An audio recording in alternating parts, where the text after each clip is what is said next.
is the Opie and Anthony Show. We got Mr. Shatner outside the studio. Bill Shatner. Get him in here immediately. Oh, my God. Wait. Welcome back to the show. So good. There you go. I'm aboard. Captain on the bridge. How are you, everybody? Captain on the bridge. How nice to see everybody. Mr. Shatner, hello. Bill. Or Bill, as I like to call him. How are you? Bill. Good to see you. My good friend What's going Bill on, Shatner. Bill? Morning. Back on the Opie and Anthony Show. Wow, we were looking at your new album. Yeah. I like this. Oh, I hope you do. Yes. Yeah, it's it's out there. It's progressive rock. It's Yes. a whole new area that I wrote the words. Billy Sherwood wrote the music. Yes. And he's done a genius job in interweaving music and words and then these great musicians who've done solo numbers on it. How does this get started? Like, how do you find something like this, a project like this to do? Well, the label says to me, "Would you like to do another album?" And I said, "Yeah." And they said, "What would you do?" And I said, "I just flashed on an impulse. I guess it's something creative." And I said, "I'll write about a guy sitting on a beach in despair, an hour before sunset, and then the sun sets, and through the beauty of the night, he regains his joy of life." That one line was merely the way I hooked songs together. Now that you know, you might recognize it as a progression, but you wouldn't have to know that to listen to the album and hear the song. So it's a story. Well, for me, it's a story, through. but not necessarily. You know, the order of the songs. I placed the order of the songs so that it made that kind of sense that the opening number, "Where's it gone? Give it back. I'm missing something. Give it back." Lurches into a song of unhappiness, and then gradually he begins to find, and then he questions time. Where does time go when time comes to an end? And they're all melodic, and it's all music, but it's progressive rock, so it's pushing some sort of musical envelope. Pushing the boundaries. And what do you think? Somebody maybe might be able to partake a little weed and listen to this. And I think weed would be nice. Yeah. Weed is always nice. Maybe pop some mollies. Pop mollies. Tequila. Wow, yeah, whatever. Name your poison, as they say. Do you indulge? Do you smoke? No. I mean, no.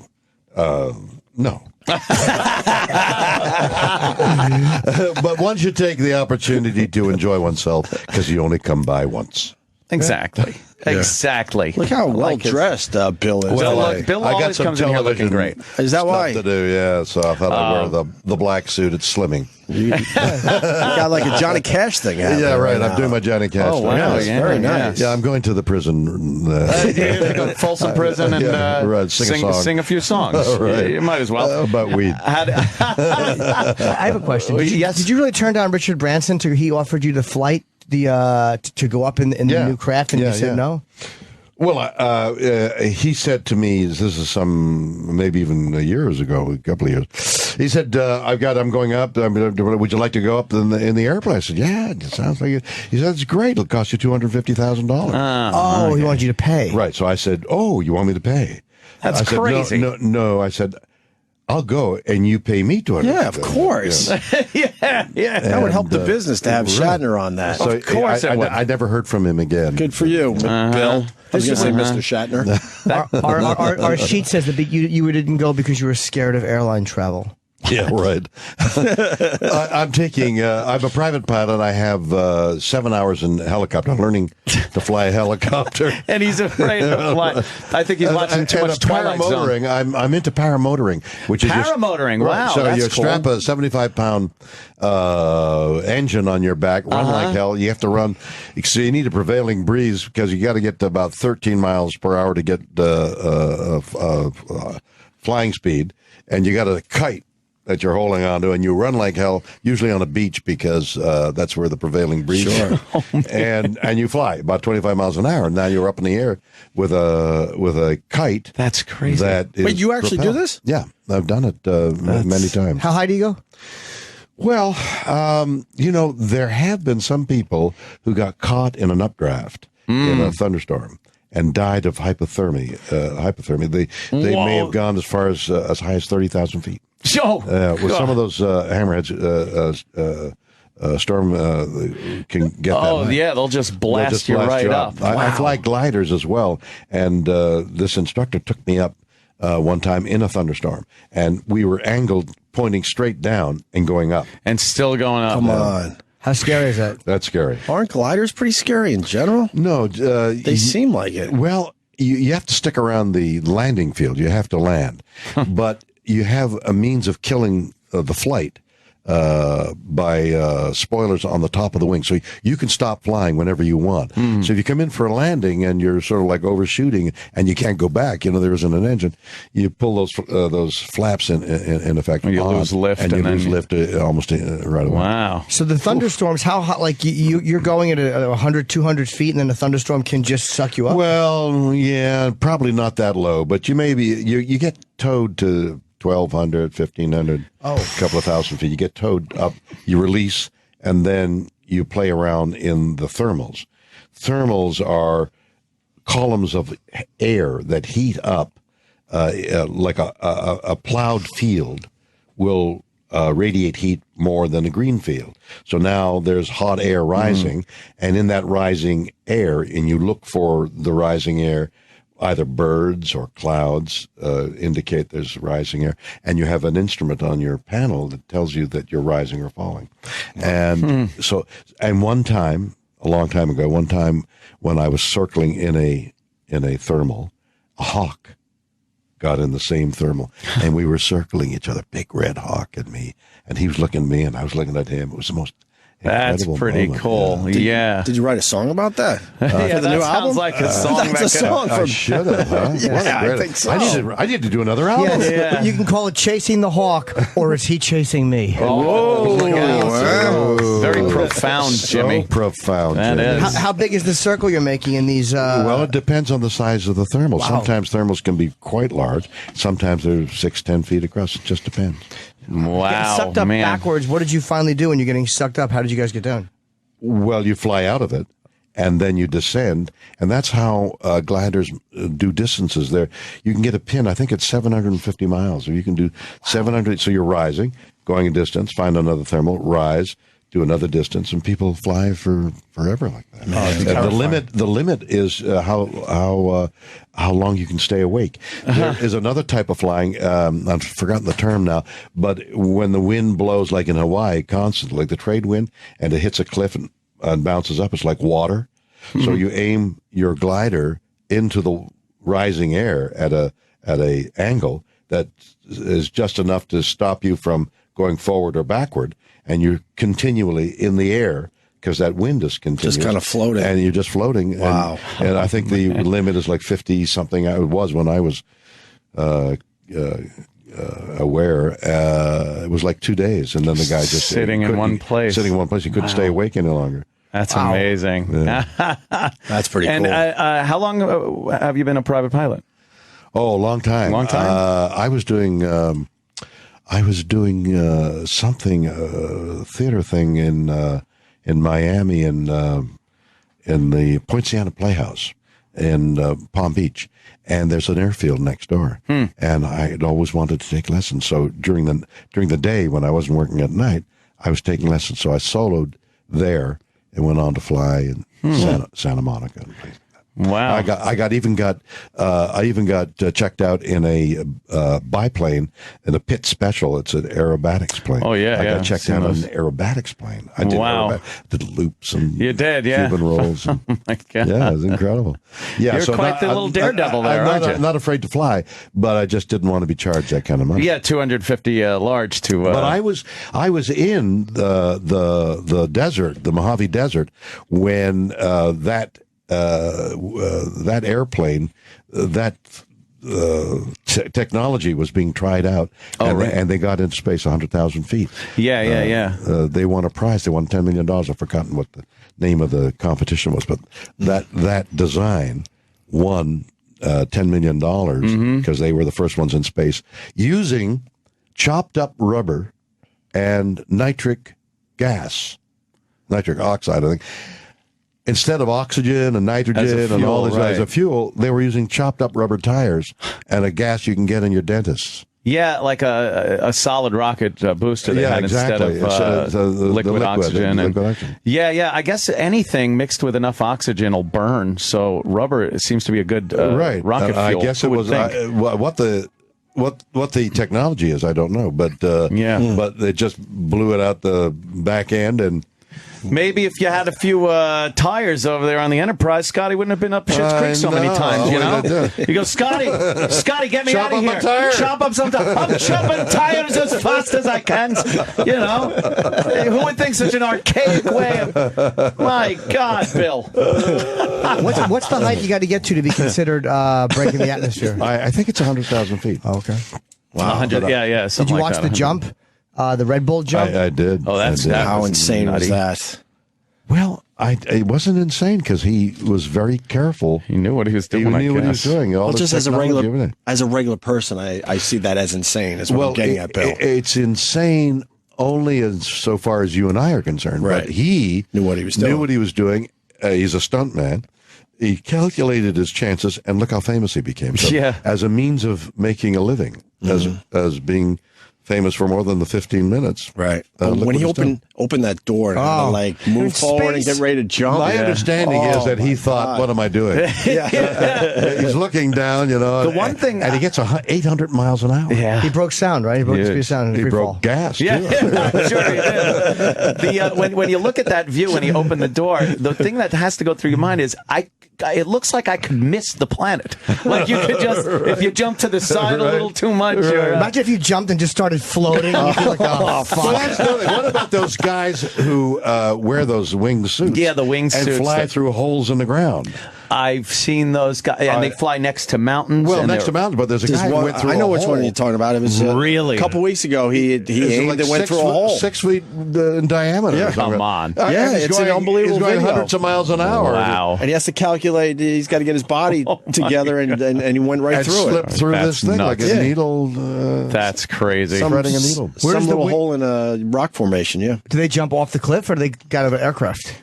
He jumped off a cliff in this case, I believe. But they do jump out of aircraft. I've seen those guys jump off the cliff, and then they, instead of going away from the cliff, they go right next to it. Right, and they they've have got the a helmet head camera. cameras. Yeah. And it's an amazing view, but you think, wow, you could really You see the screw ones up that are there. 10 feet off the ground? And they got their buddies filming them, and they go fucking doing a flyby over his head. With the wings, right? Yeah, they're crazy. Yeah, but they must know, They have to with know their what they're experience. It surely must take a lot of strength to keep your arms spread out at 100 you miles would think an hour. that, right? I mean, if you tried it in a car. Yeah. And then to have a web on your hands like that would really be pushing your arms back. Exactly. I think you'd have to be in pretty good shape. And you know, if you close them, you plummet. I guess that's a motivator. The only thing keeping me alive. My arms out. Did you see Gravity, the movie? No, I haven't seen it yet. I hear it's wonderful. I liked it a lot, and not so much. I thought it was okay. I thought the effects are amazing. They've come so far with technology and how space looks and how they portray weightlessness and whatnot in movies now. It amazes me how they do that. Not that it was ever bad when you were up there.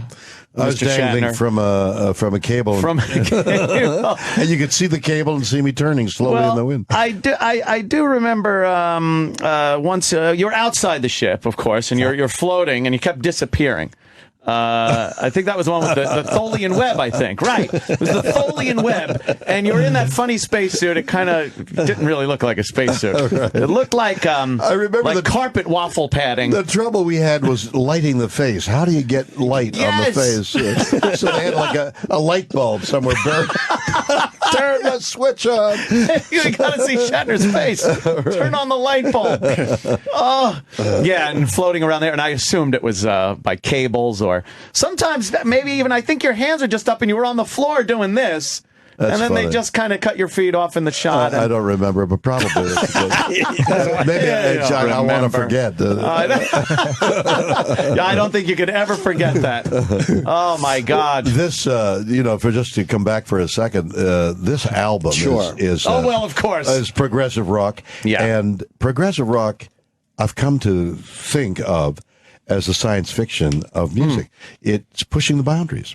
It's pushing It's opening up areas that may not have been there before. In this case, Billy Sherwood, who is a progressive rock genius. Yeah, from Yes. From Yes. And by the way, Tony Kaye and Scott Connor and Ricky Tierney form a group called Circa. And I am going to be doing the album with Circa in 3 venues in the Los Angeles area. Canoga Park, the Canyon Club is one of them, and the 23rd, 24th, and 25th of this month of October, I'll be in the Los Angeles area performing this album with these wonderful musicians with the idea of seeing how good we are, whether we're good enough to go on and tour and maybe play places like Vegas. That's amazing. Yeah. Oh, I would like to see that. Absolutely. I'm having such a journey with this album and this music video, which is on YouTube. Shot the music video, on a shoestring and then making the album and now performing the album in front of public. The public is a musical journey I've never been on before. There is such a mystery in music. There is, to the people who aren't music, or haven't studied or aren't acquainted, like somebody was saying, finding one. Do you know what that means? No. And here you are, you play records all the time. And nor did I. Well, 1, 2, 3, 4, 2, 2, 3, 4, right? So you got to find one. The drummer has to find one, and the bass guitarist has to find one, and that rhythm. How do you know when to come in? How do you know after a long solo, do you come in? That is true. It's almost this instinctive thing you kind of feel. It isn't. Well, yeah, but what if you don't feel good that night? Well, that's true. you don't come in? Then you get jazz. You got to come in. You got to come in. The guy finishes, you got to start. How do you know when to start? It's mysterious, I'm telling you. You need all kinds of help. So that mystery, not only that, not only the mystery of when to come in. The needs of the many outweigh the needs of the few or the one. That's right. Right. The needs of the one outweigh the needs of the 4 or the count of 7. They even have, in this record, they have a count of 7. What? 1, 2, 3, 4, 5, 6, 7, 1, 2, 3. Wow, that's not even an even number. That's exactly. It's kind of odd. Yeah. So this mystery of rhythm is one. The other mystery for me is I saw Yo-Yo Ma play his cello at with the Los Angeles Philharmonic a couple of weeks ago. Have you ever seen him? No, I had a friend. He hit his head That's too once, highbrow for us. and he couldn't say anything but Yo-Yo Ma. He kept just blurting it out. Yo-Yo Ma. He got his head kicked Is that by a some true guy. story? Yeah, and some guy kicked him in the head, And he kept saying Yo-Yo and he Ma? said Yo-Yo Ma. I don't know why. What is that? I don't know. It's some kind of a brain thing, I guess. No, he wouldn't have said no mas. No, it was Yo-Yo Ma. Weird. Yo-Yo mas. No. Well, anyway, Yo-Yo Ma, the great cellist, right? So I watched him play, and the cello in his hand and the bow in his other hand, it was like an extension, not only just his body, but of his soul. He played the music. He was alive in the music. And that, the mystery of, in this case, the cello, the catgut and a horsehair, and this gorgeous sound emerges. We're the only animal that does that. There are other animals that sing and make music with their voice, but who makes a tool to make music, which on the surface of it should be screeching? It just sounds like it would be ridiculous, right? We'll take a horse hair and exactly. Yeah. And if you don't play it right, it is ridiculous. Yeah. Like my grandchild playing the violin, my grandchild got violin lessons. She's never really heard a violin. One day she heard the violin. She said, "Oh, that's what it's supposed to sound like." And it really is odd that you could teach someone, no matter how much they practice and how much you teach them, they just can't be as good as somebody who has a natural talent for it. So there's just this natural ability. I that wonder can't about be that. taught. Is it a natural ability? Is it somebody? Is it a child who lets, or I guess an adult who lets themselves be totally open to the experience, so that they go with the experience rather than saying, "Ooh, I'm not good," and get self-conscious and restricts themselves, no matter what the skill is. Maybe that's it. Yeah. But that's more. It is kind of a difference between something mathematical and something spiritual. Is it something that could be looked at in an equation, or is it a more spiritual flowing thing? So that mystery of the music is the journey I'm on now. Discovering I'm into the words, but Billy Sherwood composing the music and knitting music and words together. It's like an undiscovered country. Yeah, was the best of all those movies. I liked that one. I did. I liked them all. What do you listen to? What do you listen to? What kind of music? Well, I'm probably a jazz enthusiast. Oh, you like jazz? Yeah. Dan hates jazz. I don't like jazz. I want to like jazz. Yeah, you can't hate jazz. He hates it. I don't hate it, but I can't. No, you can't. This guy hates it. Jazz. You can't.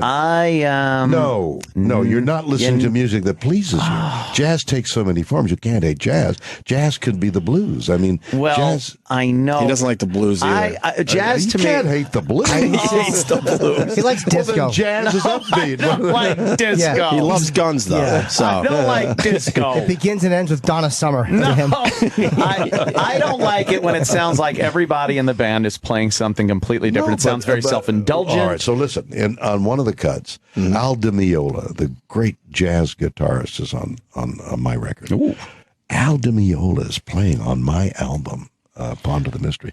He plays a lick on one of the songs. It's fantastic. Steve Vai. Oh, right, yeah. Playing guitar in the opening number makes me weep with the wrenching feeling of his electric guitar. which one is he on? He's on the first one. Where It's Gone? Where It's Gone. Is that the one we should play today? Play that. Play that. It's when we're done here, we're going to do that for you. okay. Yeah, definitely. I was watching Columbo the other night. Yeah. And there was Dr. Janice Lester and T'Pring, the Vulcan bride, on the same episode. That's impossible. I've never seen them together. I've never seen them together either, but there it was. I'm like, this is like a Star Trek cavalcade I'm watching on Columbo. You were in a Columbo, too. I was in more than one. More than one, yeah.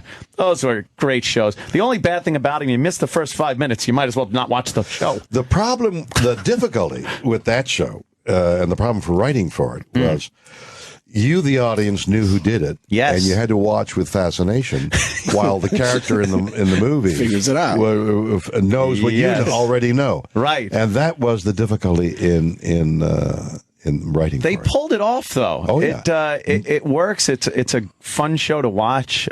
Great character, and then you just see people from from old episodes of Bonanza and Star everybody Trek wanted to do it. It was an hour and a half. It paid well, and it was well written, so you wanted to be on that show. Some really good directors too. Where you'd watch the credits and see everybody tried Spielberg out. Did some of that. Well, Spielberg started off at Universal doing right little They did film. that movie Duel with Peter.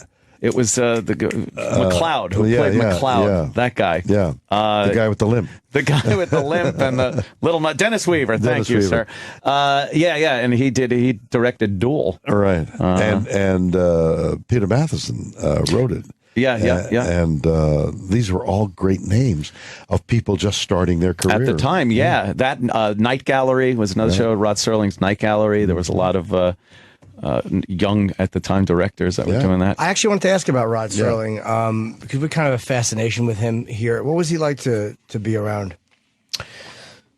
Well, I wish I could say that he was a mentor to everybody. I was, as you were asking me, I thought, well, would I make up? He was a child molester. That won't go well. Yay! No, I better not. His widow will sue me. What you're asking is, I, as a young actor, just sort of beginning and knocking on doors, what did I think of the producer who was up in the building, and up in the offices I never got to? But in this case, I had worked with him and a group of the people that he took with him from live television to film when he was doing Twilight Zone. So I had worked with Rod in live television. In the latter part of the live television days, I came from Canada, and I did Playhouse 90 and all those hour shows that were famous at the time. And he and a host of people whose names you would recognize from movies were there beginning their careers, just like you're saying now about these early film stuff. They were burgeoning. So I did get to know him a little bit. A cool guy, short in stature, enormous talent, creative talent as a writer. And he did mentor a lot of people. How long did it take you to film that famous episode, the Man on the Wing episode? They were all 3, 4, 5 days, maybe. Yeah, that and being a pilot, you'd know what the stupid little furry guy could do out there. Being afraid of flying, according to our list. I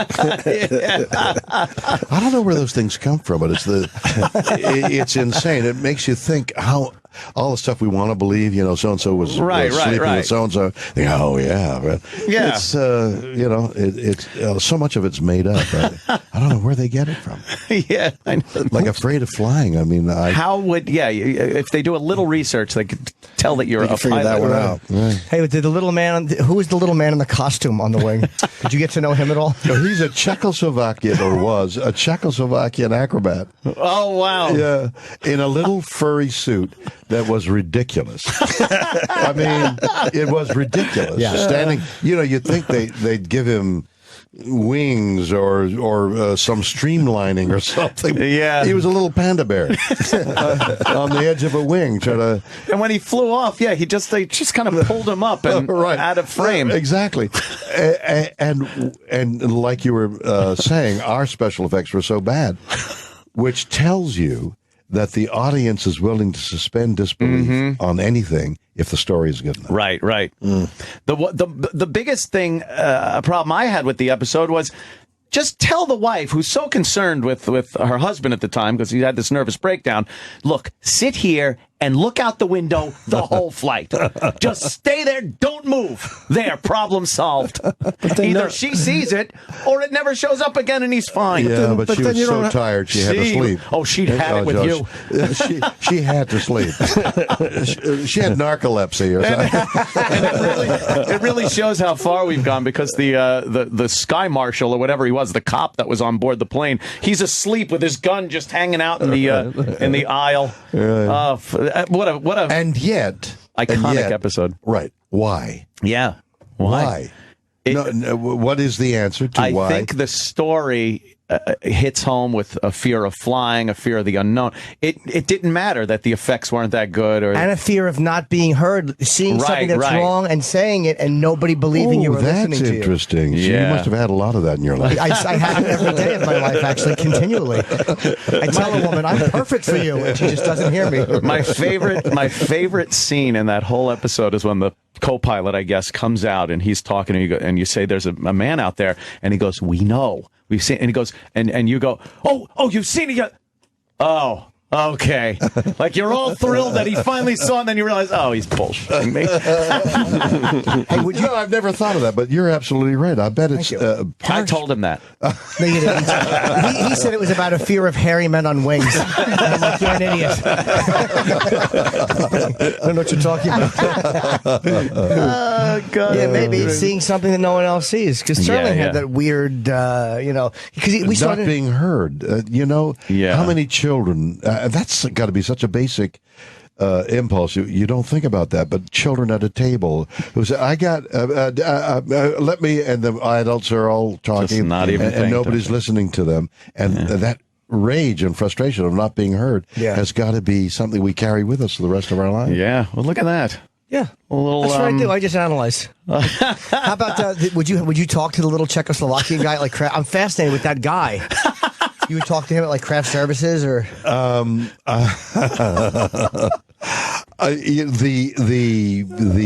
primitiveness of the technology didn't occur to me then. Yeah. And, looking at it now, I don't know why I didn't think this is so idiotic. I'm embarrassed to be in this. That's how I feel every day here. But then you just have to look around. They're saying we got to wrap up. Oh, God. Bill, they're saying you got to go. You got TV to Bill's do. very busy today. I got a day. I'm promoting Ponder the Mystery. Yes. But this is really worth promoting. It's a terrific album. It's gotten great reviews, by the way. Make a good Christmas gift, Bill? A great Christmas Very gift. good. It's a meaningful album. It means you really love the person you're giving it to. Absolutely. You look damn good on the cover there. I Sam. know. Hey, pretty good, huh? Looking Yeah, all there right, is man. a very at regal that. kind of With the sun behind him, shining through him, basically. captain look, or perhaps even the admiral. Admiral. Oh, was he mad that you were an admiral? Boy, was Khan pissed. Sorry, Bill. That's okay. I love the damn show. What can I say? Why don't we play a track? What song would you recommend? Why don't you sign this and we'll give it away? That'd Oh, be cool man. too, right? Give me Yeah. a- That's huge. Yeah, let's do that. But we're going to play Where It's Gone, I Don't Know. Good. From Ponder the Mystery, William Shatner's new album. Doing a little progressive rock here. Like it. The great Bill Shatner. Thank you. All right, well, that sucked.